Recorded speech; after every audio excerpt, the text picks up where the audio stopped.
So what do you guys think of the episode?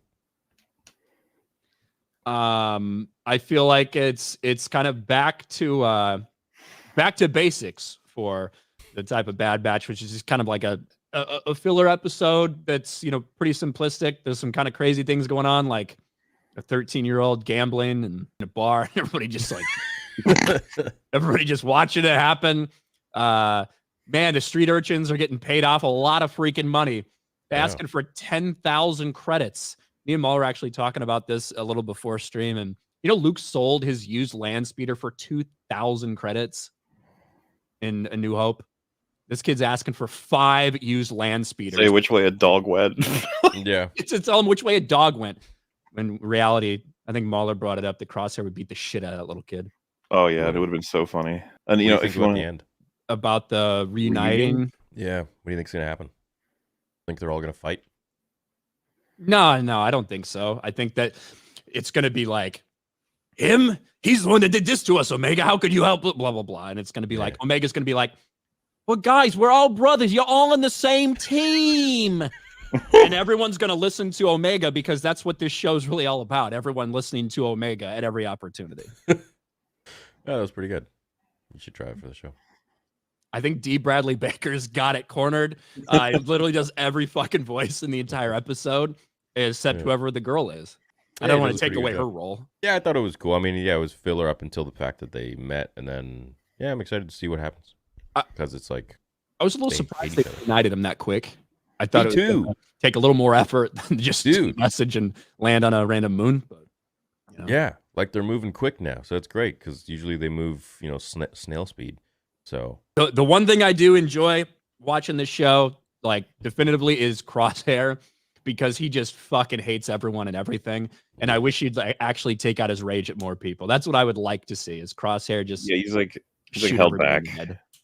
I think a lot of people come at this from how good is this compared to how bad it's been, and how good is it for a just whatever middle of the run season episode of something that can keep me awake / entertained. I'm trying to come at it from just how good it could be and how good I think it is as a story, and just as with the first 3, it's just like they don't do a particularly good job even with the components they're using at the time. Obviously the formula, right? Like 2 characters being shoved together that are almost complete opposites, having to solve a problem with different points of view, and then both of them having valid results, and then they get out. Like, I think what Ryan means when he says it's filler is that this could, you know, it's almost like self-contained. You could have skipped from the previous one to the next one in a way, and you would have, you know, which is because some people are upset by that moniker. It's like, it's not necessarily a problem. It's just sort of telling us what it is, which is what it is. There's loads of filler episodes of TV that I love. Yeah, and when you're doing this, when you have this type of weekly release, which I don't think Bad Batch should be a weekly release. I don't think it's that type of show. I think they should probably just dump it all. Because I don't think very many people are tuning in every week to watch Bad Batch, like from a number standpoint. Yeah. And because you are going to get a good number of you know, for lack of a better term, filler episodes when it comes to it. So I think it should be all dropped. But sorry, go ahead, Mahler.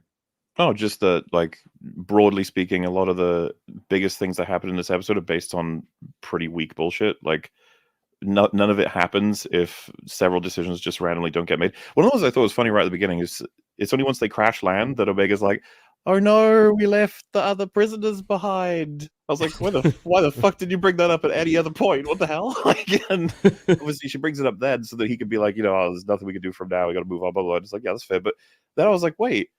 Why didn't she just release all of the prisoners? It would have just taken one swipe on the data pad. Yeah, right? I don't like. And I was like, man, I wasn't even thinking about that until she brought up how they abandoned all of them. I was like, yeah, I guess you did. But like, I feel like Omega's the kind of character that would have foolishly let them out. You know what I mean? They go, I accidentally let everyone out. Well, not just that, but like she let. They're our brothers, Crosshair. Of course, we need to let them all out. Well, and I'm assuming Bad Batch is willing to go to this place, but what if she let them out and then a lot of them got shot? And, you know, Crosshair has to tell her, like, you shouldn't have fucking let them out because they had a chance. Like, yeah, they would have been captured and, you know, at least they had a chance, but letting them out meant that they had to kill them or something, you know, just something that she has to deal with like that. I don't know if that's too dark, but at the very least, they probably should have dealt with that a bit better. They do need something like that. And they almost kind of had it in this episode where basically Crosshair is just following around Omega doing whatever she wants the entire time. Yeah, that Which is... wasn't believable, but oh yeah, so this is the other thing. Crosshair, I do like him the most, but like he's losing credit for me because he shouldn't be letting her do much of anything. He should be like, shut the fuck up, follow me. Yeah. Like, I know how this world works. You don't. I know what we're supposed to do. You don't.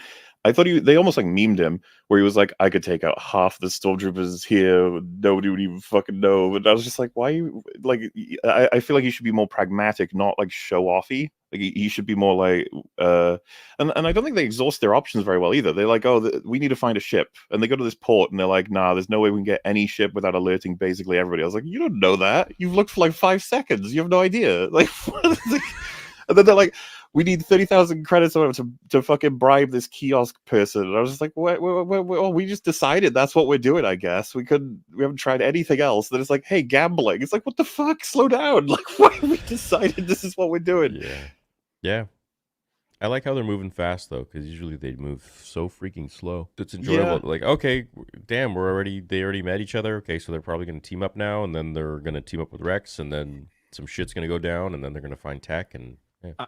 I'm really surprised that 4 episodes in, they're already reunited. I did think, like, because it took the first 3 episodes for them to escape, we were going to have a little bit more time before that happened. But now they're all reunited now. Crosshair, I do feel like Crosshair would probably be a little bit more, hey, like, you're fucking young. You don't really know what's going on. Like, why don't we do, and be a little more forceful with that instead of just going along with the flow.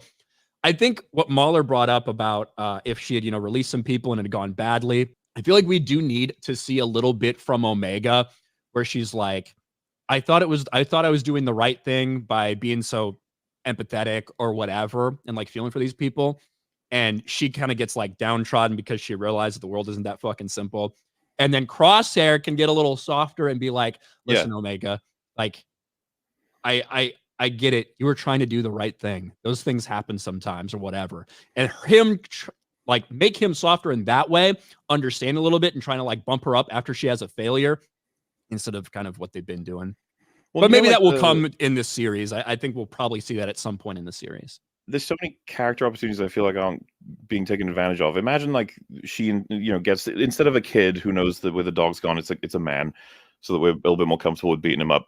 And the guy is like, yeah, fucking 5,000 credits. And then it's like, she says 3, and then he says 4. Yeah, and then Crosshair just pushes her out of the way and punches him, then kicks him, punches, and says, give me all the fucking information. Not saying this way, but, and then you could just have that shot of her realizing like, this is wrong, shouldn't do it this way, shouldn't do it. And then the guy says it, and then Cross is like, we got the information, let's go. And then she can be like, this, you shouldn't do that to people. Blah, blah. You get that back and forth while the episode is unraveling, more conflict, more understanding of their approaches. And you could have done it so that he was doing his ruthless approach the whole time. She kept recommending like different ways of getting around things that doesn't involve hurting people. And then by the end, there is something she suggested that had they done would have made everything easier. That sort of reveal. And he's like, maybe I should take you a bit more seriously.